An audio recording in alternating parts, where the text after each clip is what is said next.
আমি কুশল। আমার পড়াশোনা ইন্টার সেকেন্ড ইয়ার পর্যন্ত স্থগিত হয়ে গেল।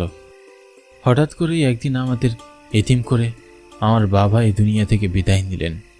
শেষ চিকিৎসা করার সুযোগও দিলেন না। বাবা মারা যাওয়ার পর পরিবারের হাল ধরার মতো কেউই না থাকায় আমাকেই পরিবারের হাল ধরতে হয়। বর্তমানে মায়ের শরীরও ভালো নেই। বাবা মারা যাওয়ার পর থেকে কেমন জানি নেতিয়ে পড়েছেন মা। আজ এই অসুখ তো কাল আরেকটা অসুখ ধরা পড়ছে। ঠিকভাবে চলতে ফিরতেও পারেন না। টুকটাক যা রান্না করে তা দিয়ে এই দিন পার করতে হয়। পরিবারের আর্থিক অবস্থাও তেমন একটা ভালো না হওয়ায় আমি আমার পড়াশোনা শেষ করতে পারলাম না। বাবার বড় ইচ্ছা ছিল আমাকে মস্ত বড় অফিসার বানাবেন। হয়তো পরিস্থিতির চাপে তার ইচ্ছেটা আর ছেলে হিসাবে আমি আর পূরণ করতে পারলাম না।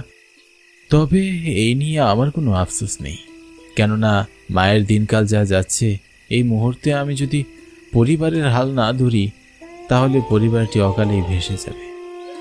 আমার ছোট্ট একটি ভাই আছে, সেই না হয় বাবার ইচ্ছাটা পূরণ করবে। বাবা মারা যাওয়ার পর আমাদের ছোট্ট জমিতে আমি চাষ করি। বাবা থাকাকালীন কোনোদিন জমিতে হাতও দিতে দেননি। চাষাবাদের তেমন কিছুই বুঝি না। তবে গ্রামের চাচারা আমাকে চাষাবাদের কাজে অনেকেই সাহায্য করে। তারা না থাকলে আমি হয়তো জমিতে ফসলই ফলাতে পারতাম না। তাদের প্রতি আমি চিরকৃতজ্ঞ। এই বাবা মরা ছেলের জন্য তারা অনেকই করেছেন। সারাদিন জমির চাষাবাদ করে এই রাতে বাড়ি ফিরছি। রাতের আকাশ থেকে মনে হচ্ছে বেশ ভালোই রাত হয়েছে। জানি না মা আর ভাই কি করছে, হয়তো ঘুমিয়ে পড়েছে। আজকে বেশ দেরি হয়ে গেল। অযথা এই অসুস্থ শরীর নিয়ে আবার মাকে কষ্ট করে উঠতে হবে।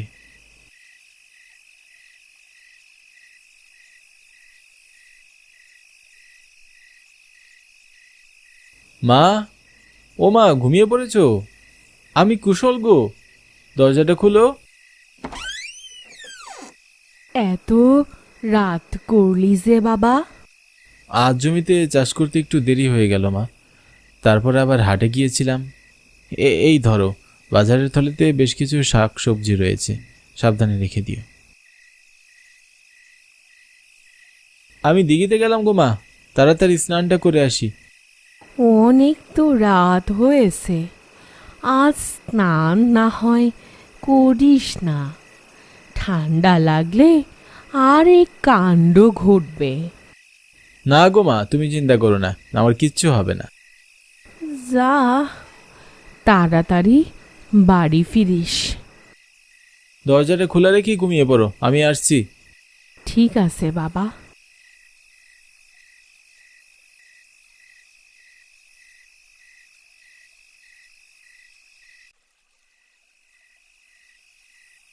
বাড়িতে যে একটি পানির কল বসাবো তারও সামর্থ্য নেই।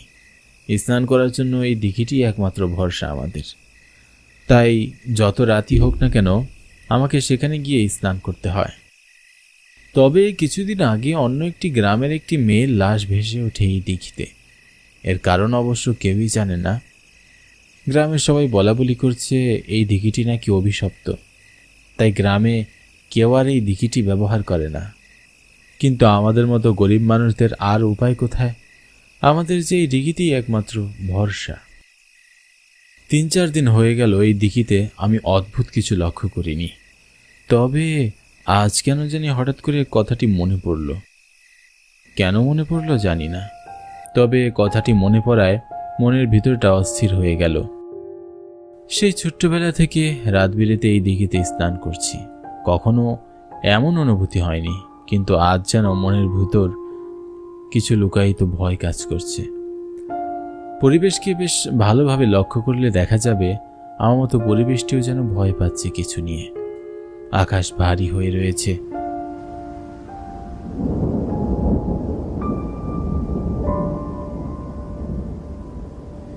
বৃষ্টি নামবে নামবে করছে, কিন্তু নামছে না। পুরো আকাশ কালো মেঘে আচ্ছন্ন। কালো মেঘের তাড়নায় চাঁদের আলো মাটিতে পৌঁছাতে পারছে না। অন্যান্য দিন শিয়াল আর ব্যাঙের ডাকে কান দুটো অতিষ্ঠ হয়ে পড়ে, তবে আজ এত রাত হলো তারপরও একটি শব্দ শুনলাম না। মনে হচ্ছে তারাও বুঝি ভয়ে লুকিয়ে পড়েছে। আজ আর নিজ বাসস্থান থেকে তারা বের হবে না। ঝিঝি পোকাগুলোও আজ আর নেই। হঠাৎ করেই দমকা হাওয়ার স্রোত বয়ে যাচ্ছে বারবার।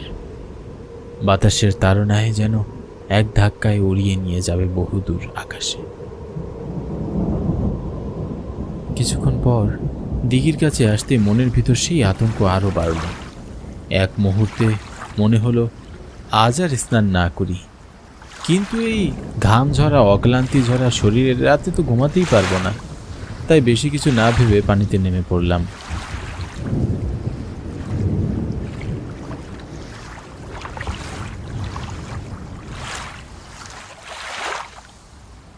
অন্য দিনের তুলনায় আজ দিঘির পানি বেশ ঠান্ডা। হিমশীতল ঠান্ডা পানিতে যেন পুরো শরীর বরফ হয়ে গেল। যা ঠান্ডা পানি, আজ আর বেশি স্নান করলে নির্ঘাত 7 দিনের জ্বরে বিছানায় পড়ে থাকতে হবে। আমি আর বেশি দেরি করলাম না, তাড়াতাড়ি করে এক ডুব দিলাম দিঘিতে।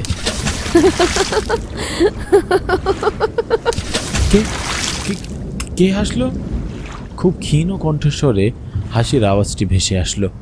তবে মনে হলো আমার ঠিক পিছনে কেউ দাঁড়িয়ে কানের কাছে এসে হাসছিল। এ কথা ভাবতেই আমার মনের ভিতর খচ করে উঠল। কিছুতেই আর পিছন ফিরে তাকাতে পারলাম না।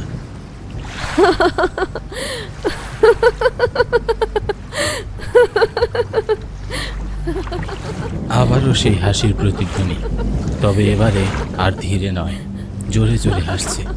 মনে হচ্ছে আমার ঠিক কানের পাশে ক্রমাগত হেসেই যাচ্ছে। এইবার আমি কি করব আর বুঝে উঠতে পারলাম না। বুকে একরাশ সাহস নিয়ে পিছনে ফিরে তাকালাম। পিছনে তাকাতেই আমার চোখ কপালে উঠে গেল। পরনে সাদা শাড়ি, মুখে পোড়া আর চোখে প্রতিশোধের আগুন জ্বলজ্বল করা একটি মেয়ে দাঁড়িয়ে আছে আমার পাশেই। মেয়ে বললে ভুল হবে, যেন এক অশরীরীর আত্মা। কে? আমি কে তা জেনে তুই কি করবি? আমাকে ছেড়ে দাও, আমি তোমার কি ক্ষতি করেছি? ছেড়ে দাও আমাকে।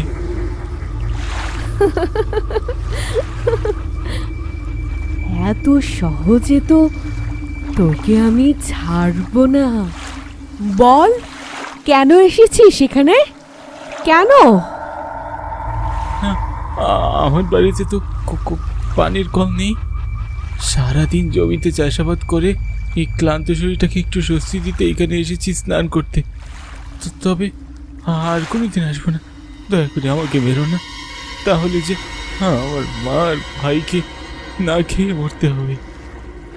মা ভাইয়ের প্রতি খুব দরদ তোদের, তাই না?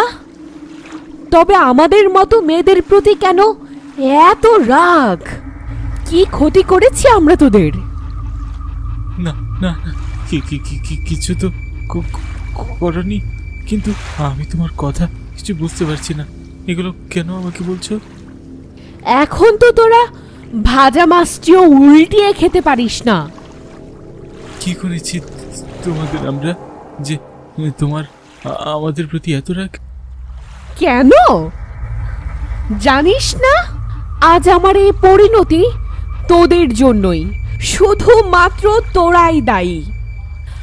আমাদের তোরা মিথ্যা ভালোবাসার ফাঁদে ফাঁসিয়ে রোজ রোজ অত্যাচার জুলুম করে কলঙ্কিত করে দিস, তারপর উল্লাস মনে ঘুরিস। আর গ্রামে মানুষ তা হা করে দেখে, কেউ কোনো প্রতিবাদ করে না। কারণ কি জানিস? আমরা যে মেয়ে আর তোরা পুরুষ মানুষ, তোদের হাজার দোষ মাফ, আর আমাদের করে দেয় কলঙ্কিত। কলঙ্কিত নারীদের এ সমাজ আর বাঁচতে দেয় না, কিছুতেই বাঁচতে দেয় না। কিন্তু আমি তো তোমাদের কোনো ক্ষতি করিনি, আমাকে ছেড়ে দাও দয়া করে। না, তুই কিছু করিসনি, তবে তোর মতো পশুর থেকেও অধম পুরুষ মানুষেরা করে। আজ তোকে ছেড়ে দিলাম, আর কোনো দিন এই দিঘিতে আসবি না, কোনো দিন না।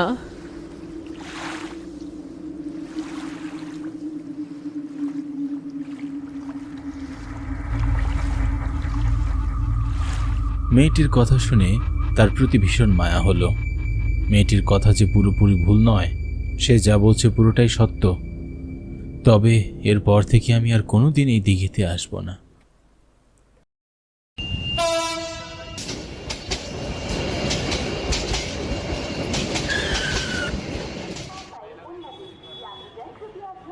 এই যা, ট্রেন তো চলে গেল। এখন কি করি? আগামীকাল কালী পূজা। যে করেই হোক আজ রাতের মধ্যে আমাকে বাড়ি পৌঁছাতেই হবে, তা না হলে মা বাবা আর দাদু ভীষণ কষ্ট পাবেন যে।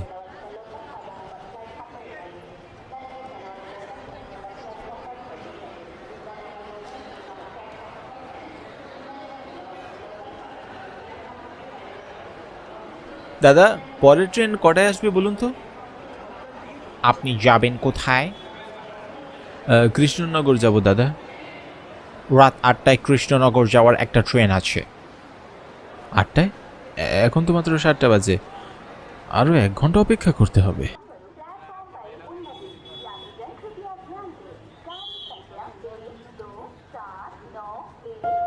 আমি অখিল, কলকাতায় সরকারি চাকরি করি। কাজের চাপে আজ 2 মাস হলো গ্রামের বাড়ি যাওয়া হয় না। নতুন চাকরি, তাই ছুটিও নিতে পারছিলাম না। কিন্তু কালী পূজাতে বাড়ি না গেলেই যে নয়। আমি না গেলে দাদু বাড়িতে কুরুক্ষেত্র বাঁধিয়ে ছাড়বেন, তাই তো অফিসের কাজ শেষ করে রওনা দিয়েছি। কিন্তু স্টেশনে পৌঁছাতে একটু দেরি হয়ে গিয়েছে। জানি না বাড়িতে ঠিক কটায় গিয়ে পৌঁছাবো। স্টেশন এক প্রকার ফাঁকা বলা যায়। আমি ছাড়া স্টেশনে আর কোনো যাত্রী ছিল না। হঠাৎ ট্রেনের পোপো শব্দে আমি উঠে দাঁড়ালাম।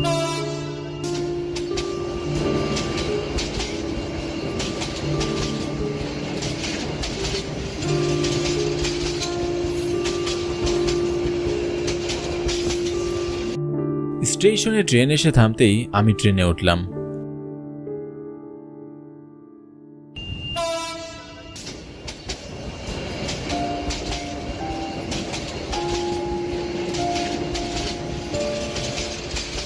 জানালার পাশে একটা সিটে হেলান দিয়ে বসলাম। সারাদিন শরীরের উপর দিয়ে অনেক ধকল গিয়েছে, তাই ক্লান্ত শরীরে আমি কখন যে ঘুমিয়ে পড়েছি বুঝতেই পারলাম না। খুব ভয়ঙ্কর একটা স্বপ্ন দেখে ভয়ে আমি চমকে উঠলাম।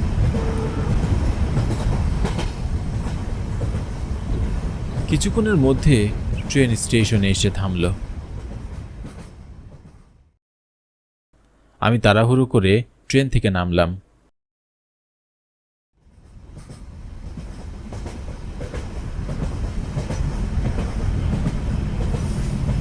আমি ছাড়া স্টেশনে আর কেউ নামলো না। পুরো স্টেশন একেবারে ফাঁকা ছিল। আমি আশেপাশে তাকিয়ে কাউকেই দেখতে পেলাম না, এমনকি রেলওয়েতে কর্মরত কেউ ছিল না। ঘড়ির দিকে তাকিয়ে দেখলাম রাত 10টা বাজে। ভয়ে আমার বুকের ভেতর মোচড় দিয়ে উঠল। আশেপাশে কোনো রিক্সাও ছিল না, তাই পায়ে হেঁটে বাড়ি যাওয়া ছাড়া আর কোনো উপায়ও আমি দেখছি না। কিন্তু পায়ে হেঁটে যাওয়ার কথা ভাবতেই ভয়ে আমার গায়ের পশমগুলো কাটা দিয়ে উঠল। স্টেশন থেকে আমাদের বাড়ি যেতে হলে খেজুরকাঠি শ্মশান পার হয়ে যেতে হয়। সাধারণত রাতের বেলা গ্রামের মানুষজন এই পথ দিয়ে খুব একটা আসা যাওয়া করে না, তাই এই নির্জন রাস্তা দিয়ে যাওয়ার কথা ভেবে আমার খুব ভয় করছিল। আবার এই অন্ধকার রাতে স্টেশনে একা থাকারও আমার সাহস ছিল না। কি করব কিছুই বুঝে উঠতে পারছি না। হঠাৎ কারো গরম নিঃশ্বাস আমার পিঠে পড়তেই আমি চমকে উঠলাম। কে? পিছনে ঘুরে তাকিয়ে কাউকেই দেখতে পেলাম না। আমি ভীষণ অবাক হলাম। স্পষ্ট অনুভব করেছিলাম কারো নিঃশ্বাস আমার পিঠে পড়েছে। ভয়ে ভয়ে সামনের দিকে তাকিয়ে দেখলাম কালো চাদরে মুড়ি দেওয়া একটা লোক আমাদের বাড়ি যাওয়ার রাস্তায় হেঁটে যাচ্ছেন। আমার মনটা খুশিতে ভরে উঠল। আমার মনে থাকা সমস্ত ভয় সংকোচ মুহূর্তের মধ্যে কেটে যায়। শুনছেন? আরে মশাই, আপনাকেই বলছি, একটু দাঁড়ান, আমিও আপনার সাথে যাব। লোকটা আমার চিৎকার শুনেও দাঁড়ালেন না, এমনকি পিছনে একবার ঘুরেও তাকালেন না। আমি লোকটার এমন আচরণে খুব অবাক হলাম। তারপর আমিও লোকটার পিছনে পিছনে হাঁটতে লাগলাম।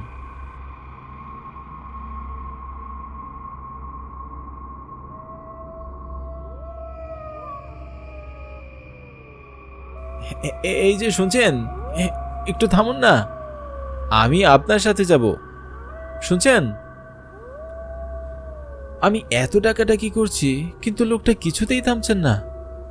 সে খুব তাড়াতাড়ি হাঁটছিল, আমি তার সাথে হেঁটে পেরে উঠছিলাম না। এবার আমার তার আচরণের সন্দেহ হলো। আমাদের গ্রামের কেউ এমন আচরণ করবার কথা নয়। লোকটা আবার চোর নয় তো? এমন কড়া গরমে ভারী চাদর মুড়ি দিয়ে আছে। যে করেই হোক তাকে আমার ধরতে হবে। আমি খুব তাড়াতাড়ি হাঁটা শুরু করলাম। হঠাৎ আমি হোঁচট খেয়ে পড়ে যাই।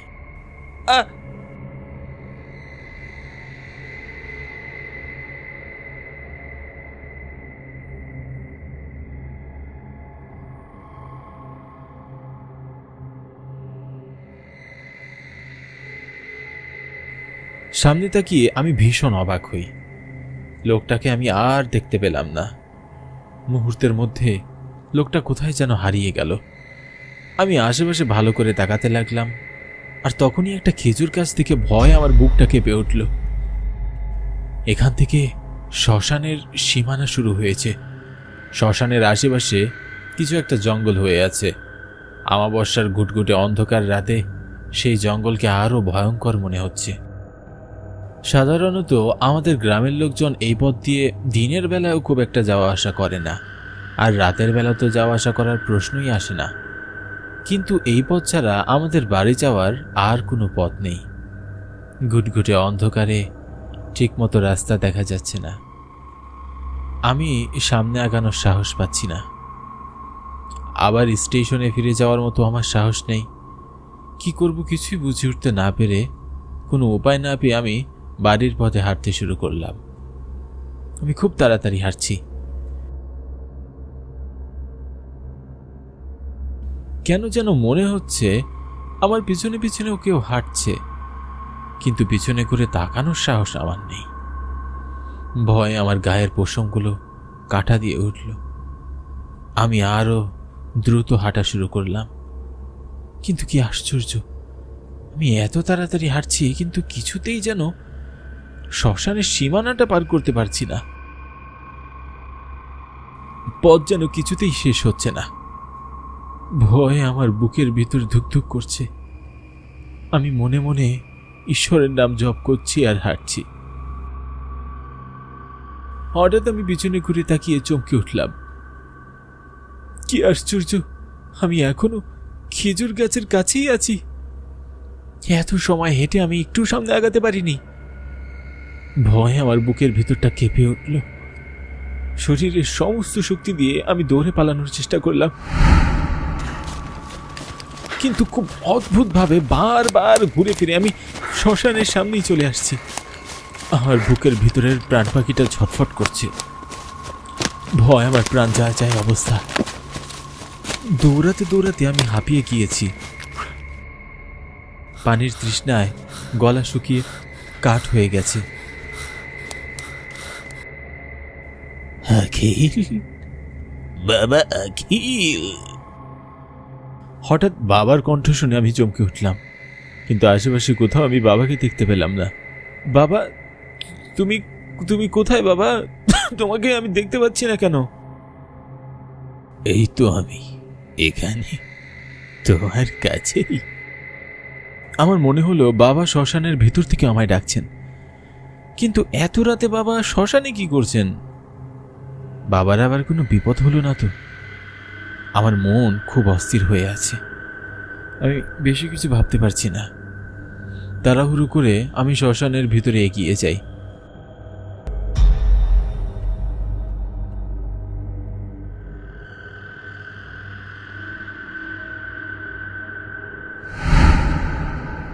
কিন্তু কি আশ্চর্য, আমি ছাড়া শ্মশানের ভিতরে কেউই নেই। এখানে তো আমি কাউকে দেখতে পাচ্ছি না, কিন্তু আমি যে স্পষ্ট শুনেছিলাম বাবা আমায় ডাকছেন। ভয়ে ভয়ে আমার আশেপাশে তাকিয়ে দেখলাম শ্মশানের ভিতরে অনেক খুলি আর কঙ্কাল পড়ে আছে। প্রচণ্ড ভয়ে আমার গা কেঁপে উঠল। সেখানে আর এক মুহূর্ত দাঁড়িয়ে থাকার সাহস পেলাম না। তাড়াহুড়ো করে আমি শ্মশান থেকে বেরিয়ে যেতে লাগলাম। আর তখনই কেউ আমার পিছন থেকে ডাকলো আর বলল, চলে যাচ্ছিস? আমি পিছনে ঘুরে তাকিয়ে চমকে উঠলাম। আমি দেখলাম কালো চাদর মুড়ি দেওয়া লোকটা আমার পিছনে দাঁড়িয়ে আছে। আমি খুব অবাক হয়ে বললাম, কে কে আপনি?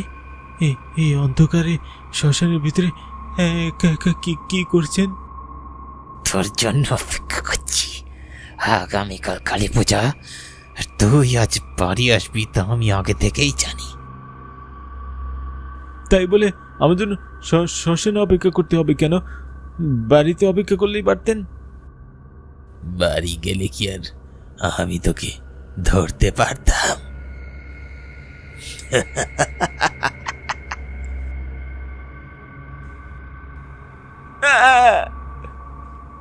প্রচণ্ড ভয়ে আমি নিজের অজান্তেই চিৎকার করে উঠি। আমি দেখলাম লোকটার পরনে ধবধবে সাদা পোশাক, মুখের অর্ধেক অংশ পুরা, এক চোখ দিয়ে গড়িয়ে রক্ত পড়ছে, মুখ দিয়ে লালা ঝরছে, হাতের নখগুলো খুব হিংস্র দেখাচ্ছে। ইনি যে কোনো মানুষ নন, ভয়ঙ্কর একটা প্রেতাত্মা তা বেশ বুঝতে পারছি। ভয়ে আমার চোখ কপালে উঠে যায়, বুকের ভেতরটা পানি শূন্য হয়ে যায়, হাত পা থরথর করে কাঁপতে থাকে। প্রেতাত্মাটা খুব কর্কশভাবে বলে, তোর বাবাকে মেরেছি, এখন তোকে মারবো, তোর পরিবারকে নির্বংশ করে ছাড়বো। প্রেতাত্মাটার হুঙ্কার শুনে আমি আর সেখানে দাঁড়িয়ে থাকার সাহস পেলাম না। প্রচণ্ড ভয় আমি দৌড়ে পালানোর চেষ্টা করলাম।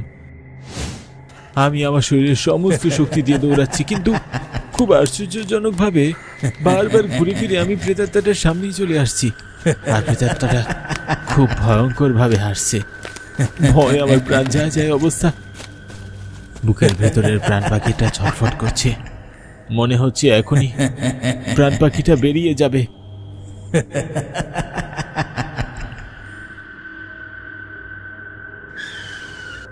আমি আর এক পাও সামনে এগোতে পারছি না। প্রেতাত্মাটা বিশ্রীভাবে হেসে বলল, কোথায় পালাবি? তোর পালানোর কোনো পথ নেই। আজ এই শ্মশানে আমি তোর প্রাণ নেব। কেন এমন করছো? কেন তুমি আমার প্রাণ কেড়ে নিতে চাইছো? গ্রামের সবাইকে তুমি অতিষ্ঠ করে তুলেছ। তোমার যন্ত্রণায় রাতের বেলা কেউ ঘরের বাইরে বের হওয়ার সাহস পায় না। কেন আমাদের উপর তুমি এমন অত্যাচার করছো? আমরা তোমার কি ক্ষতি করেছি? তুই আমার কোনো ক্ষতি করিসনি, কিন্তু তোর বাবা আমার অনেক ক্ষতি করেছে। তোর বাবা আমার প্রাণ কেড়ে নিয়েছে। এসব কি বলছো তুমি? আমার বাবা এমন কাজ কখনোই করতে পারে না। তোর বাবা এই গ্রামের জমিদার, ওনার যা প্রয়োজন তা তিনি ক্ষমতা প্রয়োগ করে আদায় করে নেন। উনি অন্যায়ভাবে আমার জমির ফসল দখল করে নিতে চেয়েছিল, কিন্তু আমি আমার জমি দিতে রাজি হয়নি। আমি প্রতিবাদ করেছি, তাই একদিন রাতের আধারে তিনি আমার বাড়িতে আবার আগুন জ্বালিয়ে দেন। সেই আগুনে আমি জ্বলে পড়ে ছাই হয়ে যাই। আজ আমি তোর বাবাকে হত্যা করেছি, এখন তোকে হত্যা করে তোর বংশ নির্বংশ করব।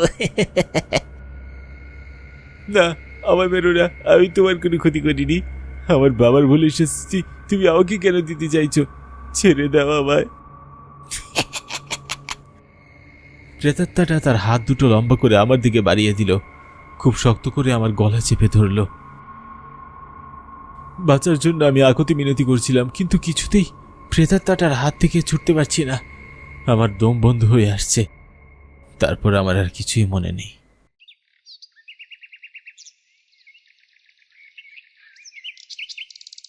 সূর্যের কড়া আলো আমার চোখে পড়তেই আমি জ্ঞান ফিরে পাই। আমি এখনো বেঁচে আছি, তা যেন আমার বিশ্বাসই হচ্ছে না। এক পা দুপা করে এগিয়ে আমি বাড়ির দিকে হেঁটে যাই। জানি না বাড়িতে এখন কি অবস্থা।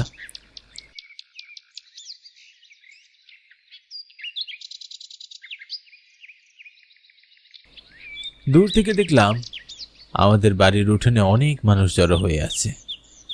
আমার বুকের ভেতরটা মোচড় দিয়ে উঠল।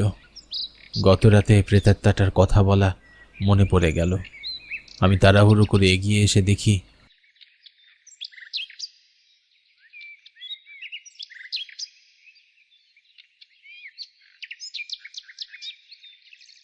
উঠানে আমার বাবার নিথর দেহ পড়ে আছে।